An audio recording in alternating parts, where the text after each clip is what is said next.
A nossa série que traz as 48 seleções da Copa do Mundo de 2026 está no ar.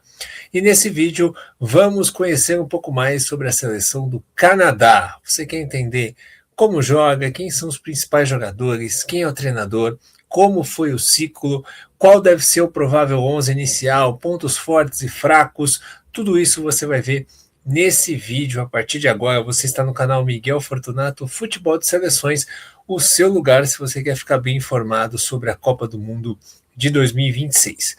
Peço o seu like, peço a sua inscrição para acompanhar a série inteira aqui comigo e também que você assista o vídeo até o fim e deixe a sua opinião sobre a seleção canadense.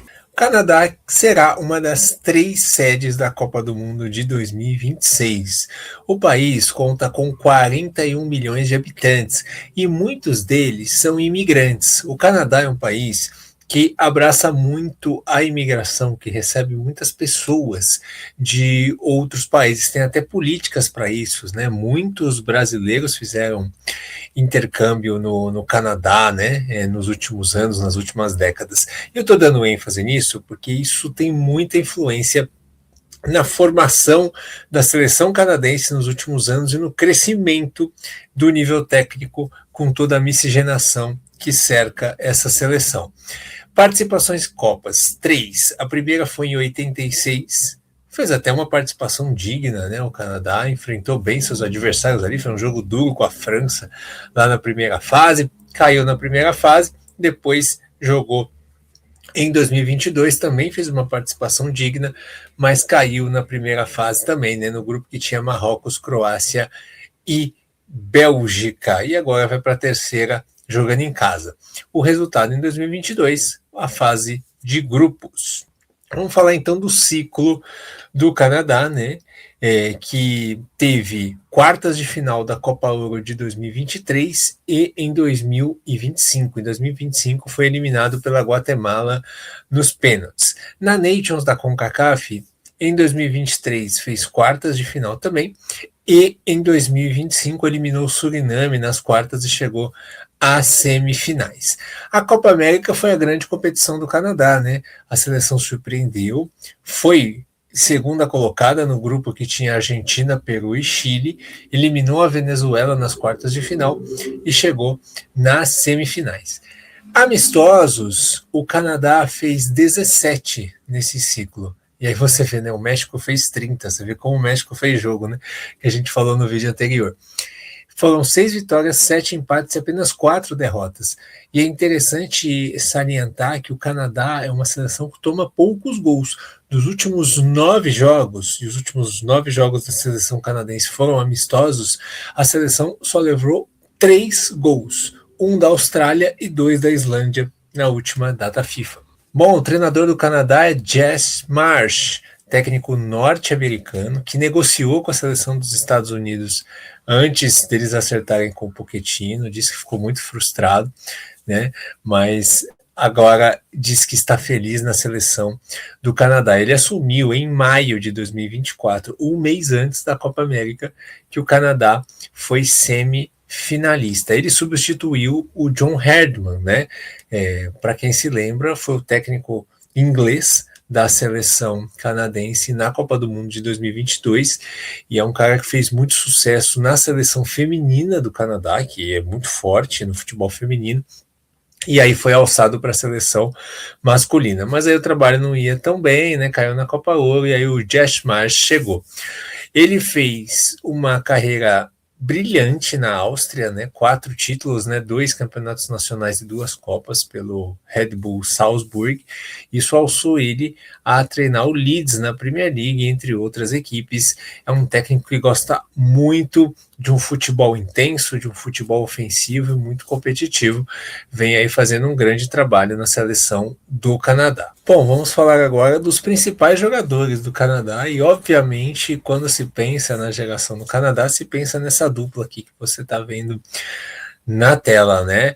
O Jonathan David teve uma ascensão meteórica no Lille, Ele passou aí as últimas 3 temporadas fazendo 25 gols ou mais, um goleador nato lá no campeonato francês, né? Chegou a jogar Champions League, e isso chamou a atenção da Juventus. Agora ele é atacante da Juventus. E apesar de não ter feito tantos gols nessa temporada, ele só fez 7 pela Juve, né? É um cara que gera muito jogo, é rápido, ele sai bem da área, é um atacante inteligente, ele pode jogar de segundo atacante, pode jogar de dupla de ataque, pode jogar como 9. Então é um cara muito versátil, inteligente e é o grande líder dessa seleção do Canadá. Bate muito bem pênalti, faz gols decisivos para o Canadá, então é a grande estrela, né?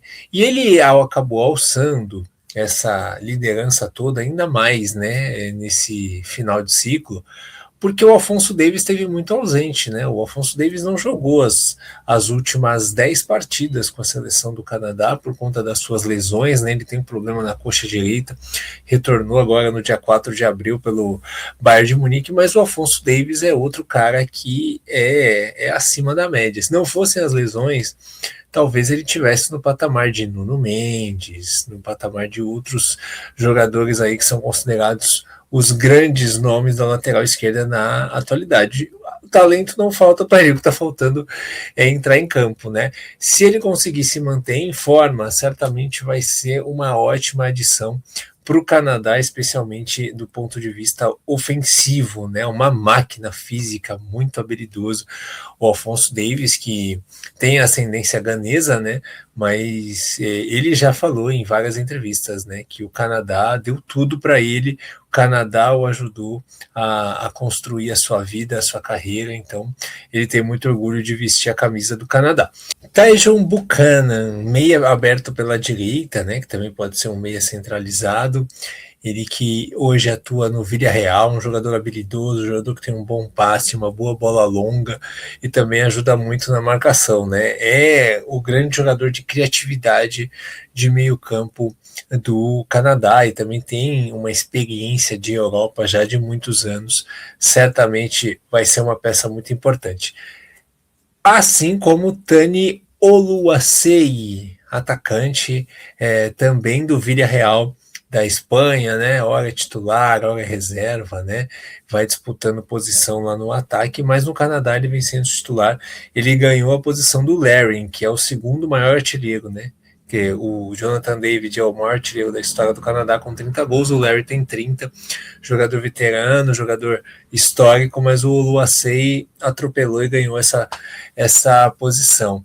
Ele nasceu na Nigéria, mas a família dele se mudou quando ele tinha 10 anos de idade para o Canadá. Ele começou a jogar futebol no high school lá no Canadá, até chegar no Minnesota United dos Estados Unidos, né? E aí se transferiu pro Villarreal. Então ele se naturalizou canadense e atua pela seleção aí do Jazz Marsh. E o caso do Ismael Koné, volante do Sassuolo, né? Que é aquele jogador de roubada de bola, força, pressão, aquele cara que chega na área, aquele volante box-to-box, né?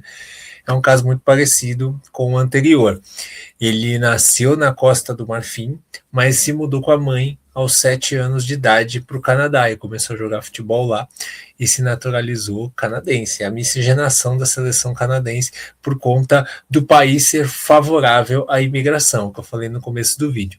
Já o seu parceiro de meio campo, o Stefan Eustáquio, né, que já foi aí um grande destaque na Copa do Mundo de 2022, jogador que já está há um bom tempo na seleção do Canadá, capitão na maioria das vezes na seleção canadense. O Eustáquio, ele nasceu no Canadá, mas ele tem pai e mãe portugueses. E o Eustáquio é interessante porque ele estava jogando no Porto, né? E o Jess Marsh falou no ano passado: pô, é legal ter um jogador que joga no Porto, num grande clube, mas eu preferia que o Eustáquio tivesse num time que ele pudesse jogar mais, ser titular e ter mais constância.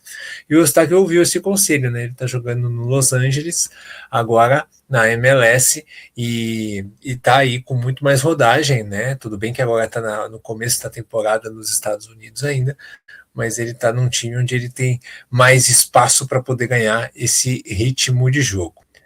Não tem muitas dúvidas em relação ao que a gente vê na formação, né, dos amistosos, dos jogos aí nessa reta final de ciclo do Josh Marsh, né? O goleiro é o Sinclair, goleiro do Inter Miami, lá do time do Messi, né?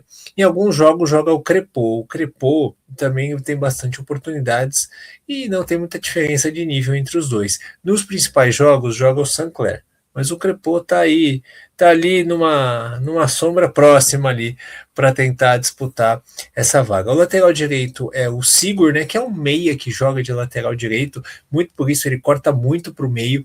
Quando vocês verem os jogos do Canadá na Copa, muitas vezes o Canadá vai ter saída de 3, ou vai ter momentos que vai estar no ataque, vai ter lá o Alphonso Davies ou o Lareia, quem jogar de lateral esquerdo, lá espetado na esquerda, e o Sigur caindo por dentro. Isso vai acontecer muito porque ele tem essa vocação de meia. É difícil ele vir para a ponta é mais ali do Buchanan.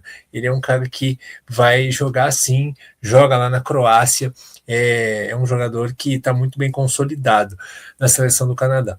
A zaga do Canadá vai ter o Cornelius, né? Cara que bate falta muito bem, ele fez um golaço de falta em um dos amistosos recentes, e é um zagueiro muito confiável, né? Hoje joga no Rangers da Escócia. E o parceiro dele, o torcedor canadense espera que seja o Bombito, né? O Bombito que joga no Nice da França, mas ele tá com um problema de lesão muito grande, ele tá lutando contra o tempo para se recuperar para a Copa do Mundo. Caso o Bombito não esteja em condição, aí a gente tem uma grande briga para ver quem vai ser o zagueiro, né? Tem o Alistair Johnson, do Celtic da Escócia, que é um bom zagueiro. Tem o Figueiredo do Dender e tem também o Waterman do Chicago Fire. São os 3 jogadores que jogam ali de zagueiro pela direita. E também ele pode colocar o Miller, que é um zagueiro ali pelo lado esquerdo que jogou alguns jogos também como titular no ciclo, e jogar o Cornelius para a direita. São as 2 opções que o Josh Marsh vai ter. E na lateral esquerda não tem segredo. Se tiver o Alphonso Davies, joga o Alphonso Davies. Se ele não estiver bem fisicamente, se não aguentar jogar, começar como titular, aí joga o Lairé, que está aí nos últimos jogos sendo titular em todos. Lateral ofensivo pra caramba também, lá do Toronto. Lateral experiente, já de 31 anos. Indo para o meio campo, não tem muito segredo. Se tiverem bem, os volantes serão o Ismael Koné e o Eustáquio. Mas o Saliba está fazendo aí bons jogos pela seleção do Canadá. Ele que joga no Anderlecht da Bélgica. É um jogador que também pode ser uma boa opção. Acho que não sei se para titular, né? Porque o Eustáquio é um cara muito experiente. O Eustáquio é o cara da saída de bola, né? É o cara que tranquiliza a saída de bola do Canadá. É o que tem mais qualidade para isso quando o time está saindo jogando, principalmente se pegar um adversário que pressiona bem. Mas eu acho que o Saliba pode ser uma boa opção para segundo tempo.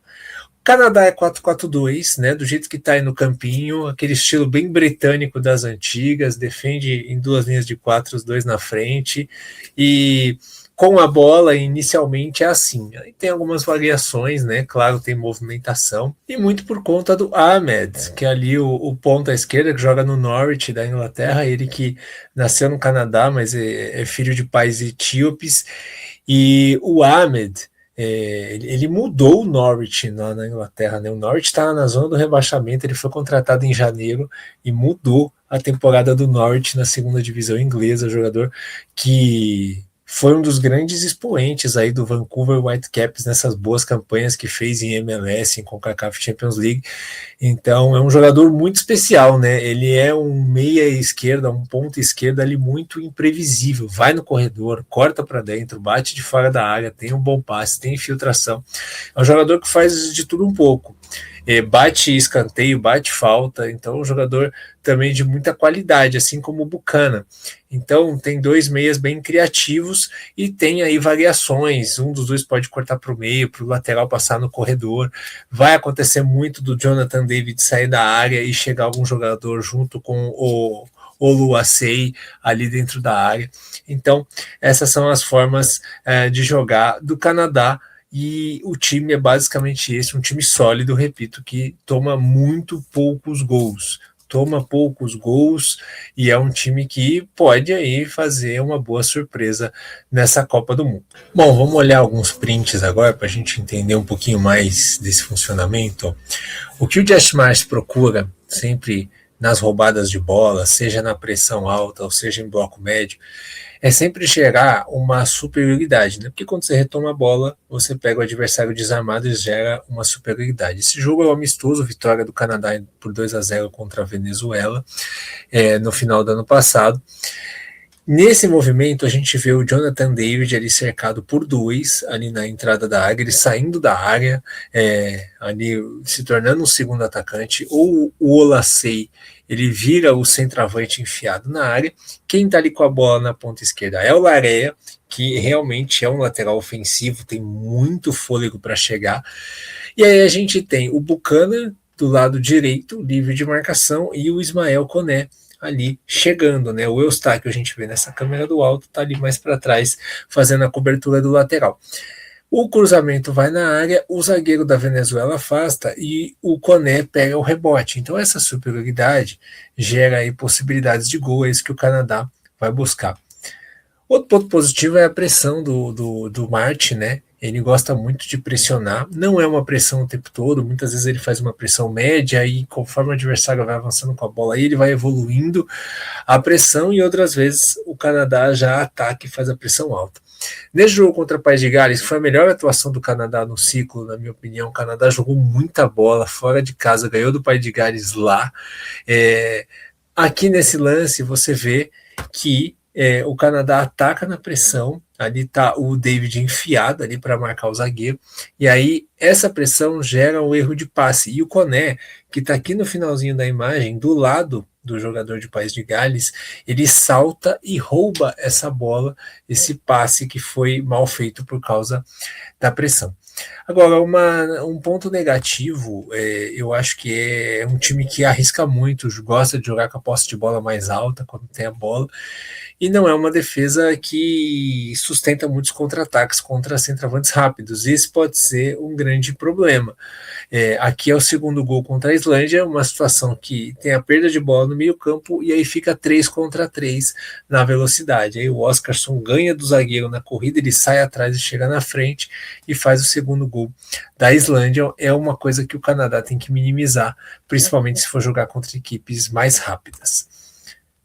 É isso, gente. Agora sobre até onde o Canadá pode ir, né? Um grupo bem acessível, né, para passar de fase, porque você tem o Catar, que é inferior ao Canadá, você tem a Suíça, que é superior, mas é um jogo de última rodada, de repente a Suíça pode até estar classificada já, pode poupar jogadores, e a Bósnia, que vai ser um jogo bem parelho, né? Como eu disse, o Canadá enfrentou seleções europeias nesse ciclo e teve bons resultados. O Canadá empatou com a França em 0-0, né, em 2024. O Canadá ganhou de 3-0 da Romênia, o Canadá ganhou do País de Gales, o Canadá teve bons resultados, né? Contra a Islândia estava perdendo de 2-0, conseguiu buscar o empate na segunda etapa. Então, assim, vai jogar em casa. O técnico Josh Marsh já falou para a torcida que ele quer que a torcida faça uma onda vermelha, faça uma pressão. E vai ser essa batalha contra o time da Bósnia. Acredito que pelo segundo lugar, porque eu acho que a Suíça é um time acima, é um time muito bem estruturado, que a gente vai falar mais para frente. Mas, assim, o Canadá pode passar de fase, acho que passar de fase pela primeira vez na história é o objetivo. Já estaria bom. E aí no mata-mata depende de quem vai enfrentar, como vai ser, né? Se vai ter força para isso. Mas acho que o Canadá não quer entrar na história ao lado de África do Sul e de Catar como os anfitriões que caíram caíram na Copa do Mundo, né? Logo na primeira fase. Certo, gente? Esse então foi o Canadá aqui no nosso guia da Copa do Mundo de 2026. Quero saber o que você achou, até onde vai o Canadá, na sua opinião, o que você achou da seleção canadense. Tem o vídeo sobre o México também, para você que não assistiu, já está pronto, amanhã tem mais e tem muitos vídeos de Copa do Mundo aqui no canal. Um grande abraço e até a próxima.